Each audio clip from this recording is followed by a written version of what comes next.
Most poker players out there, they study GTO Wizard relentlessly. They grind through endless solver outputs, and then they go and lose money anyway against actual human opponents. Look, it's literally the biggest frustration for serious mid-stakes grinders right now. But why exactly does this keep happening? Well, because knowing game theory and actually exploiting the specific player sitting across from you, those are two completely different skill sets. Solvers assume your opponent plays perfectly, but reality dictates that they just don't. In this explainer, we're breaking down TheWakko's pro-level system from the mechanics of poker. We're going to look at the exact three-layer exploitation system that bridges that gap between raw math and maximum EV. Here's our roadmap for today. We're looking at the GTO baseline, then Layer 1, population research, Layer 2, HUD profiling, Layer 3, equity switches, and finally, we'll cover fixing those out-of-position zero EV situations. Okay, let's jump right into part 1, the GTO baseline. First things first, we've got to shatter a major illusion right off the bat. GTO is not the finish line. If you think memorizing solver charts is the end of your poker journey, you are leaving massive amounts of money on the table.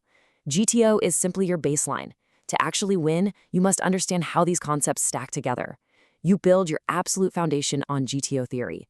Then, you apply Layer 1, mass database analysis, to understand broad population tendencies. Next, you use Layer 2, HUD profiling, to zero in on the specific villain in your hand. And finally, you execute Layer 3, adjusting dynamically with equity switches. These layers absolutely do not replace theory. They stack right on top of it. Moving right along to part 2, Layer 1, population research. So, mass database analysis, or MDA. This is where we gather millions, literally millions of hands to figure out exactly what the entire population is doing wrong. It gives us this non-biased view of how the pool constructs their ranges compared to that perfect GTO baseline. And the golden mathematical rule here, it's the 1% equals 3% rule. For every 1% the population deviates from GTO in a specific spot, you can add roughly 3% extra bluffs to your strategy. Think about that. If the data shows the pool is overfolding by just 7%, you can technically increase your bluffing frequency by 21%.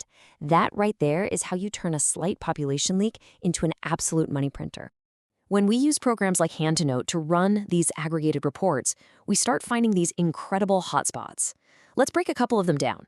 On king-high flops, the GTO baseline demands a balanced c-bet strategy. But what's the population reality? They over-c-bet these boards constantly. So your adjustment is simple. Float and check-raise them aggressively. Similarly, in a bet-check-fold line, populations drastically overfold. We're talking up to 30 or 35%. That data screams at us that we need to attack aggressively with delayed c-bets. The overarching lesson for Layer 1 is data over intuition. You absolutely must abandon your biased intuition. That nagging feeling that, oh, they always have it here. Forget that. You use the data to uncover these hotspots where the pool fundamentally misconstructs the ranges, and then you strike. All right, part 3, Layer 2, HUD profiling. So MDA tells you what the average player does, right? But your HUD tells you exactly who is sitting directly in front of you. You need to classify profiles on the fly. Are you facing a red regular? These guys are over-aggressive, they have high c-bet frequencies, and they absolutely hate folding. Or maybe you're facing a green regular. They're under-aggressive, passive, and they consistently overfold to pressure.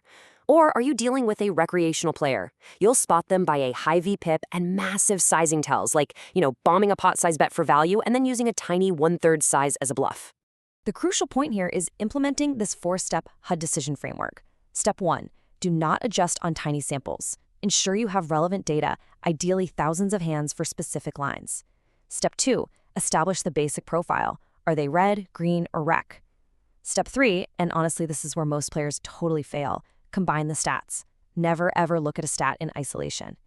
And finally, step 4, look ahead. Anticipate how they're going to play the turn and river before you even make your flop decision. Now, let me show you exactly why you must combine stats. Imagine two different players who both have the exact same flop c-bet frequency of 72%. If you look at that in a vacuum, you're going to treat them exactly the same. But look at their response to a turn step. The first player folds to a turn step 59% of the time, meaning their c-bet range is incredibly weak and way too wide. But the second player, they only fold 36% of the time. Their c-bet range is constructed much, much stronger. So that exact same 72% stat actually means two completely different things in practice. Ultimately, against players who lack creative bluffs, especially those green regulars we talked about, you just use your HUD to dodge bullets. When a highly passive green player suddenly raises you on the turn, you do not need a GTO solver to justify some crazy hero call. You just fold. You realize they literally never take those aggressive lines with the absolute nuts. Which brings us to part 4, Layer 3, Equity Switches.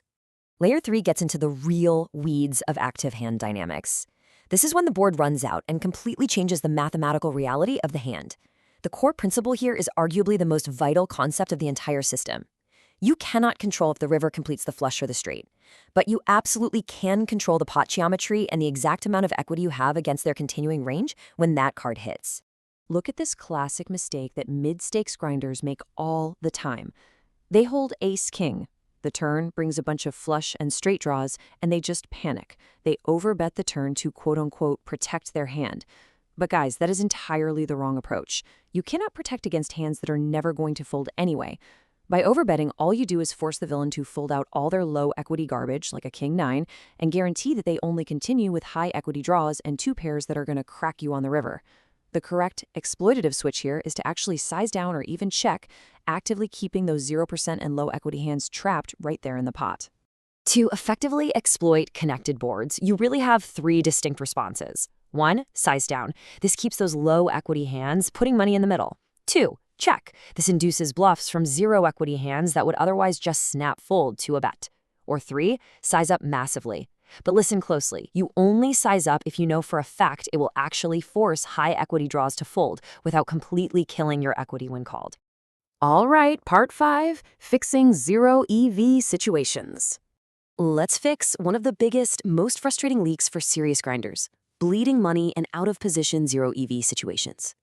If you absolutely hate playing out of position, this concept is going to change your life. The trap is what we call check the side. When you check your marginal hands out of position, you are basically handing the steering wheel right over to the villain. You're allowing them to dictate a highly polarized, aggressive betting strategy that just puts you in terrible 0 EV guessing games. The fix? It's the side check, utilizing block betting. By betting small yourself, you dictate the price of the street, completely taking away their ability to polarize effectively. So when you are out of position, do not let them polarize you. Use the block bet to maintain control. By betting small, you intentionally force them to keep their continuing range super wide, and you completely neutralize their ability to put you in those agonizing, unprofitable hero call scenarios. Just like that, you are back in the driver's seat of the hand's EV. What we've covered today is really just scratching the surface of the exploitation module. To get your hands on the full Mechanics of Poker Pro-Level system, and we're talking 230 files and 63 live Q&A sessions, grab a forever license at elitepokerguide.io. The link is right down below in the description. Look, the baseline is mathematically perfect, but poker is played by actual humans. So ask yourself, the next time you sit down at the table, are you going to play the math or are you going to play the player?